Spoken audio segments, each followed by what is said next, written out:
A very good morning to all of you. Welcome to today's news analysis. We are doing the Indian Express papers Chandigarh edition. Now, from today's news analysis, we get the name of a scheme known as Pradhan Mantri Anna Yojana. Anna means food. So this can be linked with the issue of malnutrition and the various hunger schemes. So, of course, this is important for prelims, but if we deal with the issue of malnutrition, it becomes a mains-based topic which can be taken up in GS3. Then, over here, we have an opinion on antimicrobial resistance. Right. So antimicrobial resistance is again an important topic from mains point of view. I have seen some mock cases also asked on this topic. So we get very good facts, measures and initiatives, some of the best practices of different countries. Then we get to know about Bulava missile. Now how it is pronounced, it is a Russian missile. So that we get to know. And then again important from mains point of view is Bletchley Park Declaration and Washington Plan on Artificial Intelligence. Very important. Right, so these are some of the important topics today. Now, one more thing, something I missed mentioning. Prime Minister Modi mentioned some of the tribal icons. So some of them were there in the news. We can see questions being asked in the prelims, and some short notes can also be prepared from mains point of view. For example, Birsa Munda was mentioned. So he's responsible, the Munda uprising, which is also known as the Great Tumult. In the last two prelims, this question has been asked. Okay, so coming to the news analysis. So we get to know about the survivors' tales on Nepal quake. Then coming to this, the first news that I mentioned, that is Pradhan Mantri Anna Yojana. So why is it there in news? So Prime Minister Modi said that free ration for 5 more years. So this scheme will be extended so that the people do not sleep hungry. Fine. Okay.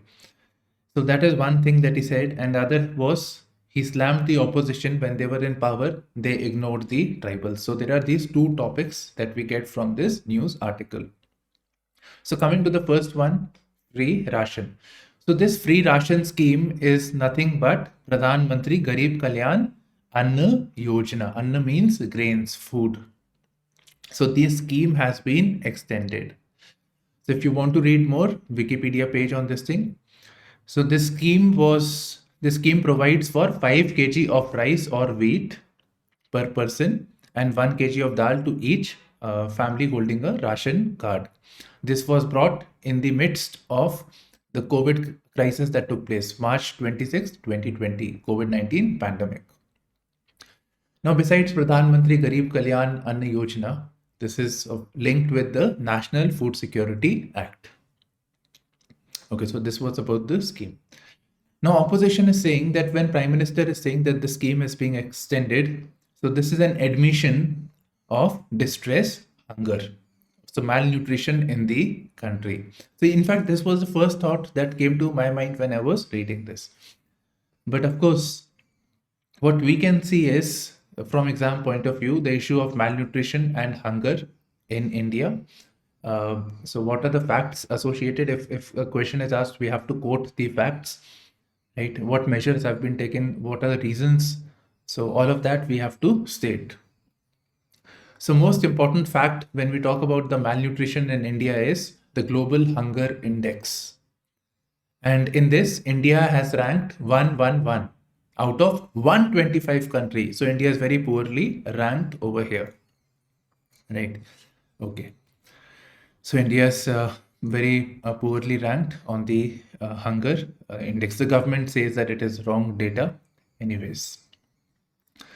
So to deal with this issue of malnutrition, the government has a National Food Security Act, and besides it has the Poshan Abhiyan. Poshan Abhiyan primarily deals with the children from 0 to 6 years of age.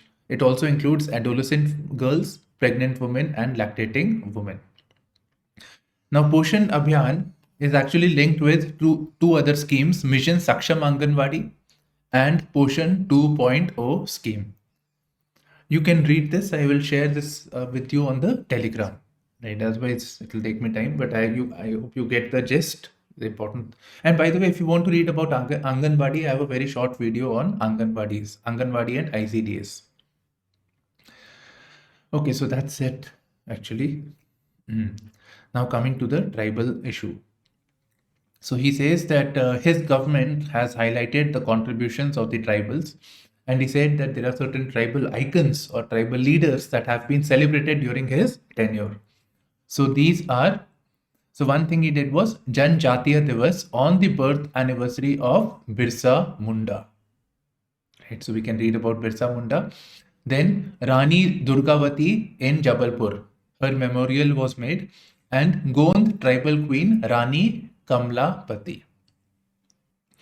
So very short this thing on Birsa Munda we can get. Rani Durgavati. Birsa Munda, of course, is with the Munda uprising, and it is also known as the one of the tribal efforts of gaining independence. So that is there. It is also known as the Great Tumult. So this has been asked. So you can figure out, we have to know about these personalities one by one. We should know about them. Plus, if we can write a short note on them, nothing like it. Moving on.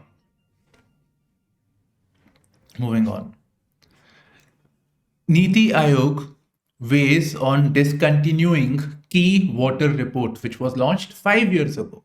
Which report are they talking about? They're talking about the Composite Water Management Index. So this was launched 5 years ago, which is June 2018. And long story cut short, it said that about 50% of the population, or around 600 million, that time population was 1.2, 1.3 billion. So 600 million of the population is living in water stressed area or are water stressed. Okay, so this Composite Water Management Index. Now, why are they discontinuing? They are saying that Niti Aayog feels that data is not adequate enough, and thereby they feel that the data should be paused. I think the data should have been continued personally, because it's such an important issue is highlighted, and the misery of the people. Somewhere the government also knows that something has to be done. Anyways, there are these three ministries that work together in preparing this data. So besides Niti Aayog, there is Ministry of Water Resources, Drinking Water and Sanitation, and Rural Development.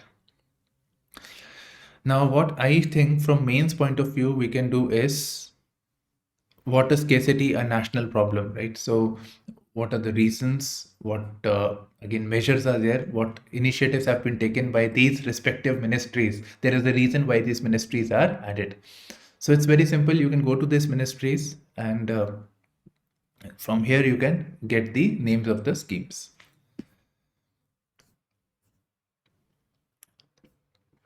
External Affairs Minister Mr. Jaishankar speaks to Iranian counterpart on Gaza situation. By the way, Hamas militant organization is actually sponsored by Iran. Okay, so they are dealing with Iran. They are also dealing with the Arab leaders, so leaders of the West Asia, and the Saudi Foreign Minister Prince Faisal bin Farhan. So India is having this difficult balancing, the activity they have to balance with the Arabs, the Iranians, and Israel on this issue. Okay. With no soil, water, Solan youth, Himachal aims to turn mushroom city of India into saffron city. Not really interested in these events. What we can talk about is the scope and potential of hydroponics, right? Where no soil is used, a type of horticulture practice where no soil is required, it is known as hydroponics. We can have a mains-based question in GS3 on this topic. So you should prepare a short note about 150 words on hydroponics with suitable examples. Must give examples on this, like best practices, etc. So this will be helpful, and how it can be beneficial from an Indian context. You can see how farming can be very, very profitable using this activity.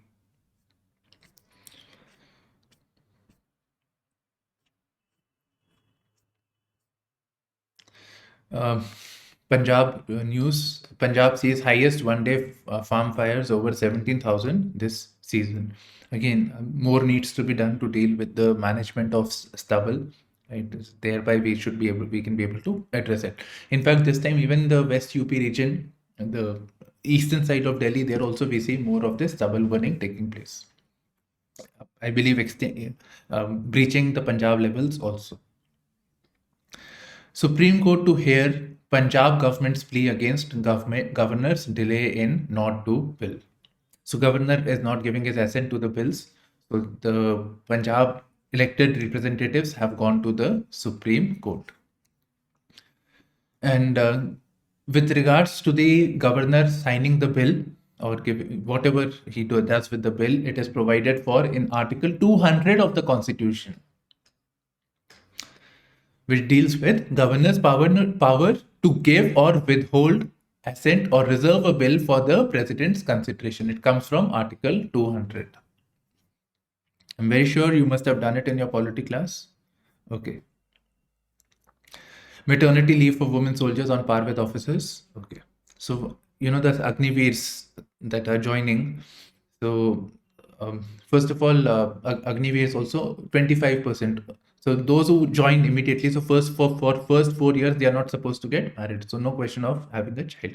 So those who get retained into permanent commission, so they will get maternity leave of about 180 days with an extension of 30 days if required under exceptional circumstances, which was the same for women officers. So parity is being provided with regards to the soldiers and the officers. Ethics panel to consider draft report tomorrow. So after the draft report, it will go to the speaker, right? And then the house will vote if Mahua Mitra should be violated, should be expelled or not. Okay, next news. It's about the dairy sector. We have an interview from the Jayan Mehta, who is the director of Gujarat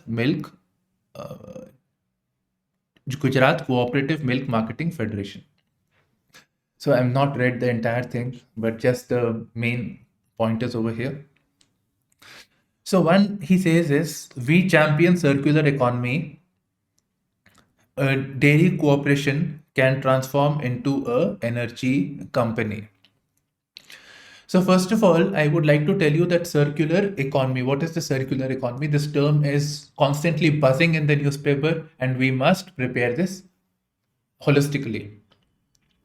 So circular economy is very simple. There is a product, you use the product. After the product, it should be recycled, it should be again brought into production. So basically the complete life cycle of the product from making to the end waste, how we can utilize it. That is circular economy. I would like you, it would be nice if you can prepare a short note on this. With electronics also, we're talking about circular economy. Okay. So here he's saying we champion circular economy. A dairy cooperative can transform into an energy company. How? I think it is simple. Biogas. Right. So biogas waste to energy. So that can be the possible solution. Then again, one can always talk about agricultural waste. So the stubble can be given to the cattle. That can also be there. So that is one dimension over here. Second, there is a talk about free trade practices. There is a talk that New Zealand and other countries, they want to ensure that they are able to export their dairy to India. All these developed countries, they want India to provide a concession so that these countries can supply their dairy products to India. In fact, one of the reasons why India came out of regional comprehensive economic partnership negotiations was that the member countries wanted India to provide free market for dairy. So here the expert is saying that it is not possible because dairy provides for livelihood, for a lot of poorer sections of the population, the farmers, etc., and it will affect their livelihood adversely. All these countries, New Zealand, etc., they are having significant surplus milk production, and they can export it at a much lower price. We have to insulate the Indian farmers from the global effects. Now, you may be wondering, how is milk coming from New Zealand? Right. So basically what happens is milk is converted into solidified milk proteins, which is again mixed with water, again scientific practices, and made milk again. So this is a practice of increasing the shelf life of milk. Amul, etc., they also supply us milk in that way only. Now we come to the editorial page. Yeah. So first article is this one, a mission impossible. So mission impossible for US and the US Secretary of State, Antony Blinken. So let's sum it up now. So US is with the Israel Hamas issue that is taking place. Israel has started bombing Gaza. So US now, which has good relations with Israel and Arab, has a difficult diplomatic exercise to do. It has to balance it, plus it has to ensure peace in this region. Okay. Now, with the violence taking place, Arab is telling to the US that, see, humanity, truce should be brought in, peace should be brought in. Tell the Israelis to stop bombing Gaza. So Arabs are telling this to the US. Antony Blinken went to the Israel for this purpose. Okay. So US is also saying this to the Israel. Israel is saying nothing doing. We are not stopping it. Okay, so that is one thing. Now from the Arab side, it was actually Jordan and Egypt which were talking about truce to take place. So Israel is saying that if we bring in truce, if we stop bombing Gaza, then it will provide time for Hamas to regroup and attack Israel from Palestine. Fine, if we stop bombing Gaza, then Hamas will get time to regroup and they will attack us again. To some extent, US agrees with this viewpoint.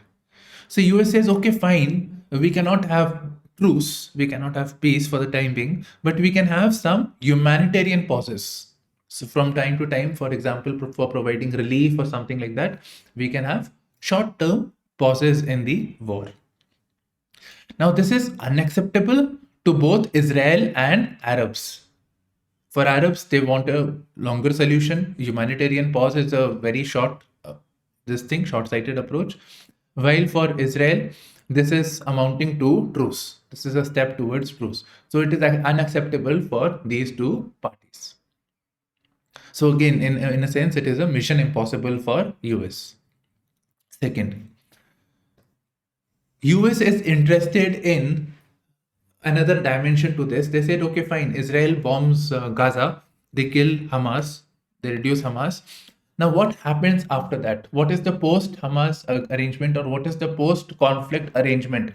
How is Palestine going to be governed post that? How do we reconstruct that place? So here again, there are hardly any takers, be it from Israel or be it from Arab states. So US is trying to engage with the moderate Arab states, but they are not very keen on discussing this at the time being. And with the ongoing violence, Israel is losing sympathy. I think one of the examples of Israel losing sympathy is this article over here, Power versus Humanity. Self-serving leaders like Netanyahu often hide hubristic overreach under cloak of democratic sash.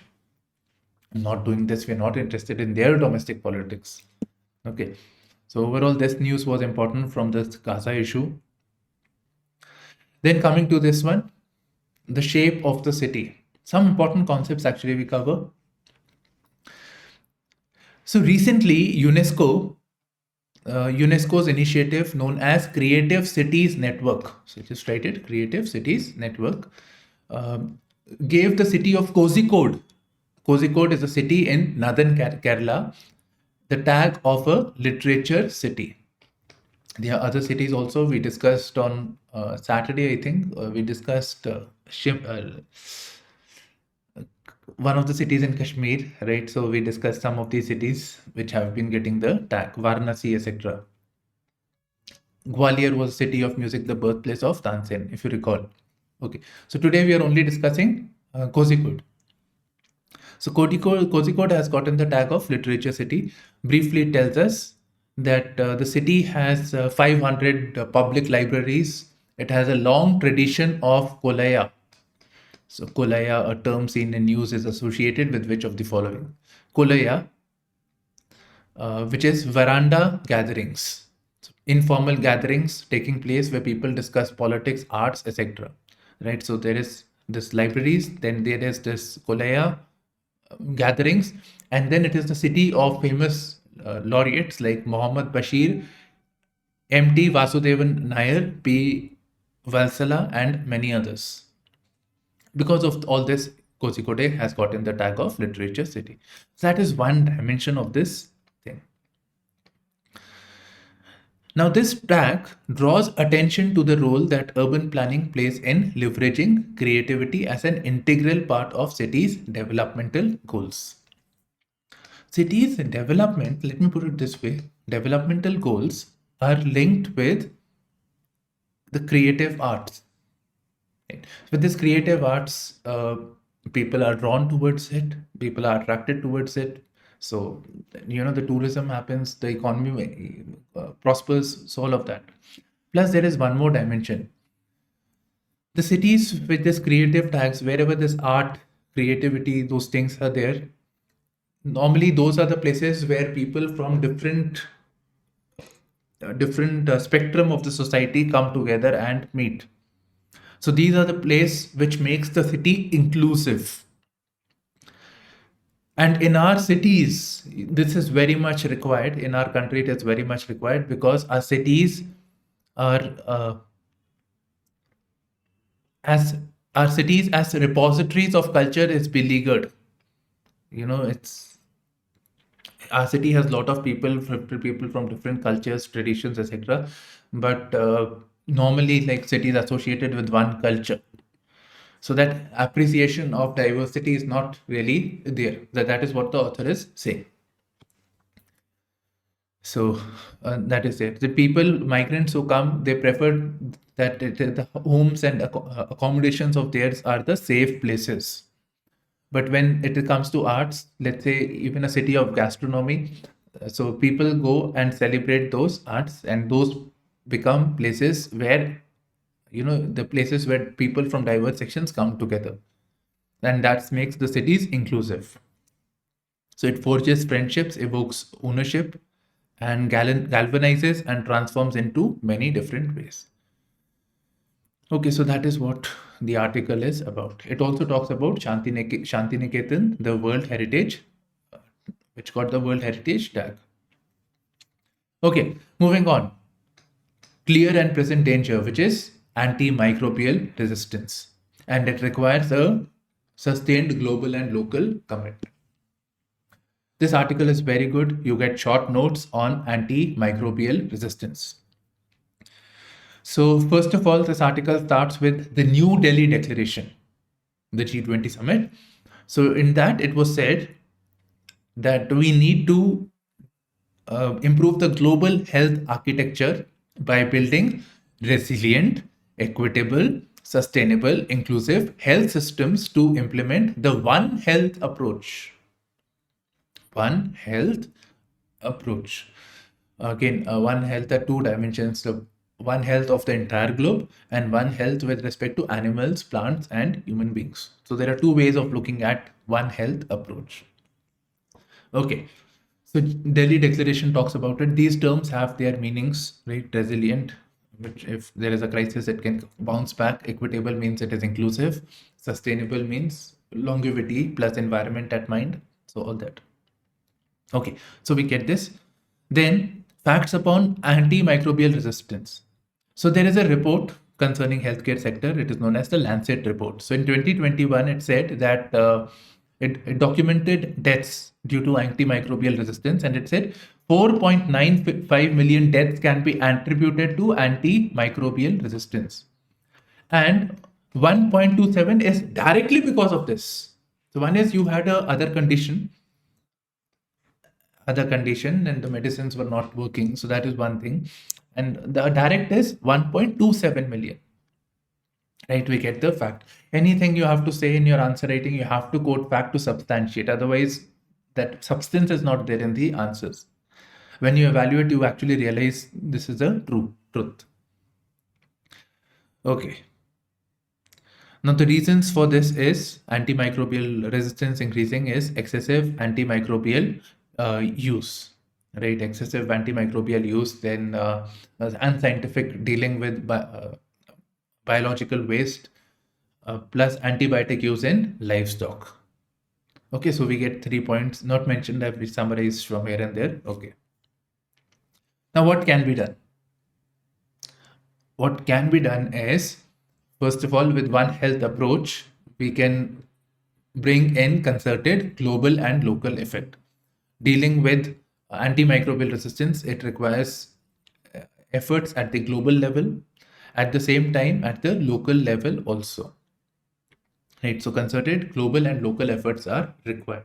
Now, in this, what can be done? We need a funding mechanism for more research on antimicrobial resistance and R&D. So one is global and local plans should be there. Let me simplify this further.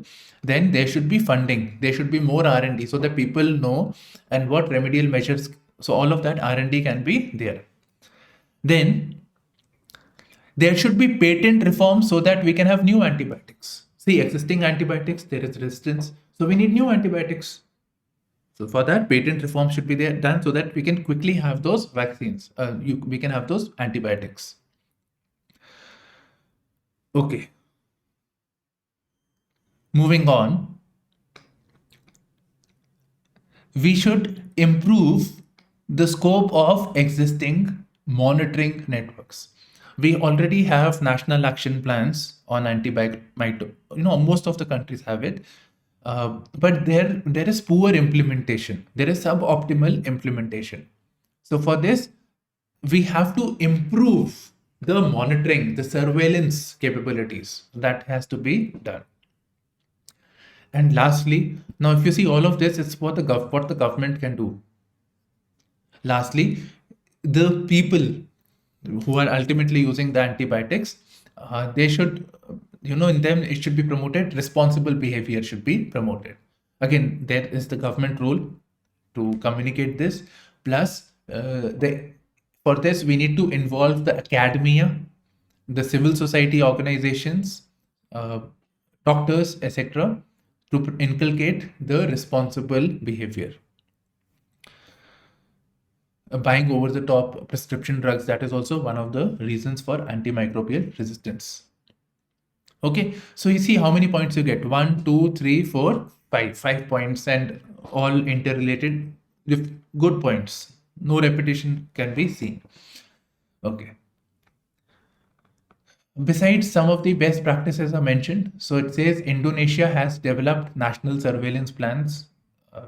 Australia has prioritized animal health. So again, one health approach.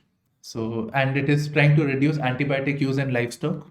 By the way, all this poultry that you have, the chicken, etc., it has a dose of erythromycin in that, which helps it fight diseases plus increase body mass.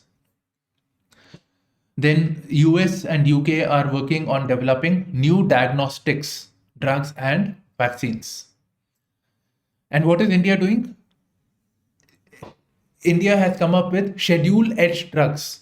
So drugs and basically antibiotics, which can be bought only with the help of doctor's prescription. Then you can see at the back of the drugs, some of the drugs, there is a red line made. So red line is also indicative that these drugs should be taken with doctor's prescription. And it draws attention towards antimicrobial resistance. It has helped bringing in the indiscriminate use of antibiotics.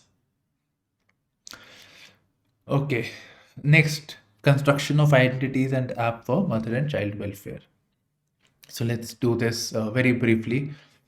What the author is saying is very famous on the social media actually, but I don't get much but some idea we get from here.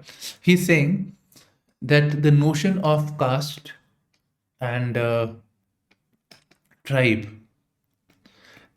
these are created by the colonial masters of India. He says that caste is a very simplified version, and we in India we have the varna, we have jatis which cannot be translated into English. But the colonials, especially the missionary establishment, they have converted these terms, and for and they have seen it from an European lens. European lens is basically where they see everything from a racial perspective. So they have seen caste from a racial perspective. Nothing beyond is explained over here. But if we can club this with uh, Jyotiba Phule's work, Gulamgiri, for example, he says that the meant color. The fairer complexion were higher caste, and the darker ones were the lower caste. And these people have come from the outside, the Aryan concept. Right. And the indigenous have been subjugated. So if we can combine this together, then maybe it makes sense. So he says, the author is simply saying that colonial, this thing is, we should look at it from an Indian perspective. So that should be there. App for mother and child welfare, Poshan tracker. So remember we talked about the Poshan Abhiyan. So with the Poshan Abhiyan, there is a Poshan tracker. So simply put, it's basically an application where the Anganwadi workers, Asha workers, etc., they document their works, and it gives us an indication of how much implementation is done, how much of malnutrition is there. Based on that, more targeted investments can be made in women and child health. Next is the international news. Okay. Antony Blinken meets Abbas. Who's Abbas? He's the president of Palestine, right? So President Abbas, and he's saying that, see, Abbas is demanding US that please force the Israel to stop this violence. That's what it is. And besides, humanitarian assistance shall be provided. Israel is saying no concession towards Gaza till the time the hostages are released. Gaza evacuation through Rafah halted. Rafah is the opening of Gaza, which enters into the Sinai Peninsula, which means Egypt. Russia military says test fired ballistic missile from new nuclear submarine. Okay. So first of all, the missile which was fired is known as Bulava missile. It has a range of 8,000 kilometers, which means it is an intercontinental ballistic missile. That means it can go beyond continentals, and it is a ballistic missile. Ballistic missile goes like this, right? A stone throw is also a ballistic missile. This was fired through Imperator Alexander III Borei class submarine. So Imperator Alexander III is a submarine, and it is a class Borei class submarine. Let me just write it in a bigger this thing. Borei class submarine. Moving on to the economy news, the most important article. US steals a march over Europe amid UK's showpiece AI summit. UK's showpiece AI summit was the Bletchley Park summit, and the outcomes is known as Bletchley Park Declaration. It was the famous city in the UK, famous place in UK where the code breakers, World War, the code breaking activity was done. So UK came up with the Bletchley Park Declaration. The US has come up with something known as Washington Plan.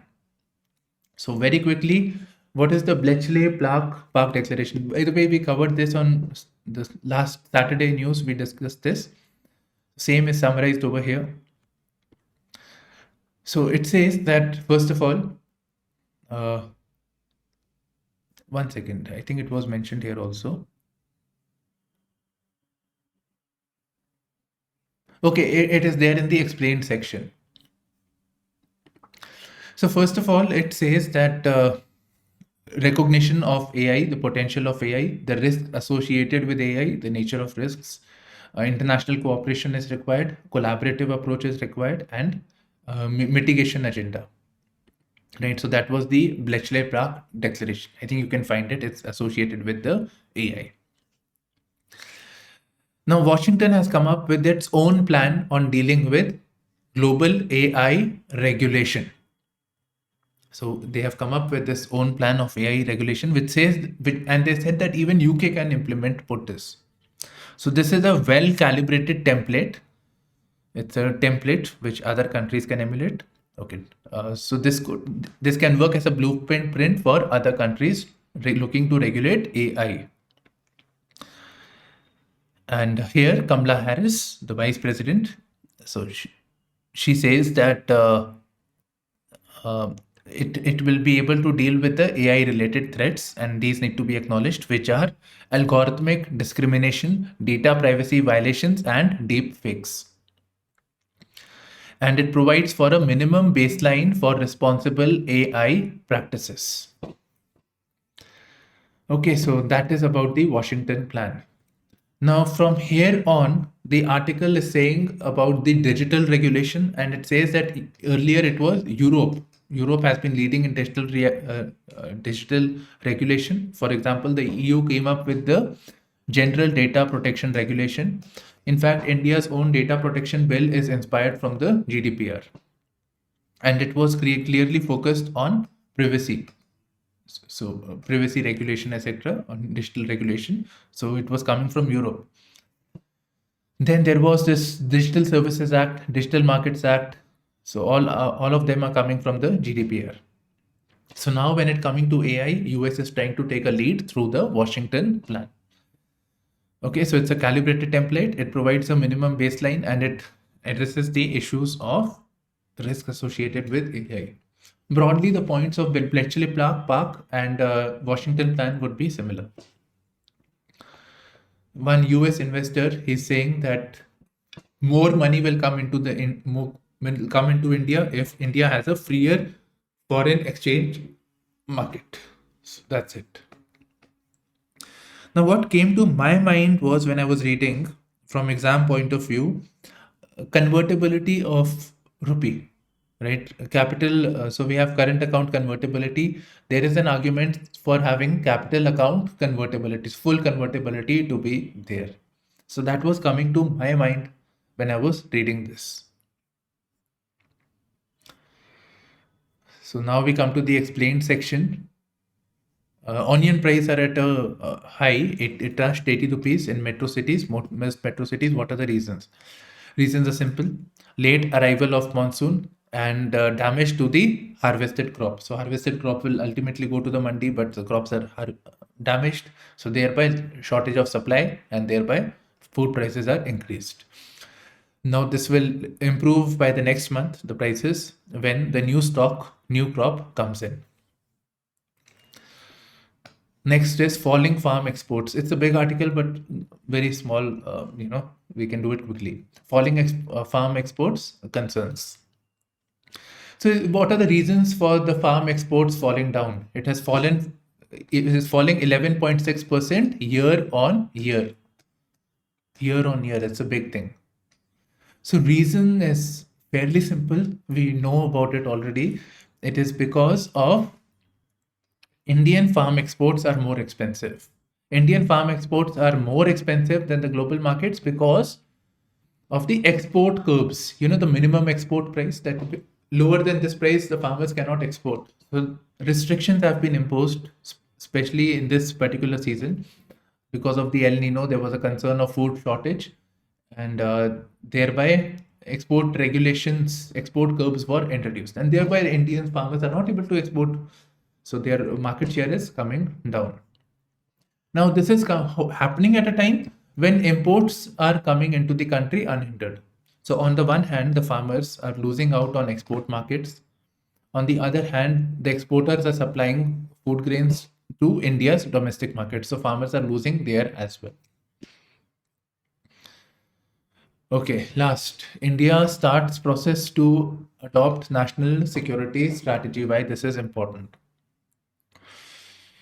Yes, national security strategy. So yesterday, same points are there. So one is there will be a national security strategy which will basically outline India's strategy objectives. It will tell us about traditional and non-traditional threats. Traditional are military-related threats. Non-traditional are like cyber attacks, the use of civil society to create unrest, funding of the civil society NGO, all those things, non-traditional threats. I feel this in its isolation itself is important, non-traditional threats. So let me again repeat, security objectives will be brought in, traditional and non-traditional threats, and what are the roadmaps to address the objectives and address the concerns. Simple, very simple, logical. Okay. Now this is being framed by National Security Council Secretariat. Okay. Now, why hasn't India? Which countries are first of all doing it? Most of the countries actually. So it is US, UK, Russia have been mentioned. China also has its own comprehensive national security structure. Now, why did India never have a national security strategy? I have a problem with this statement. I think India always had a national security strategy. It never published it. Right. So some of the reasons are lack of cohesiveness, lack of whole of government approach, then government deliberately not making it public, its national security objective. India's policy has always been ambiguity, so that has to be one big reason actually. And yes, talking about the national security strategy and the roadmap to address them, it says that we need to have a whole of government approach. So it is not just the responsibility of Ministry of Defense, Home Affairs, but it is a whole of government approach. We have to deal with diplomacy. Let's say we are talking about militancy and unrest. It is the youthful population, so Ministry of Education, right? So all of them combined together. So that's it from today's news analysis. Thank you for streaming in to our channel.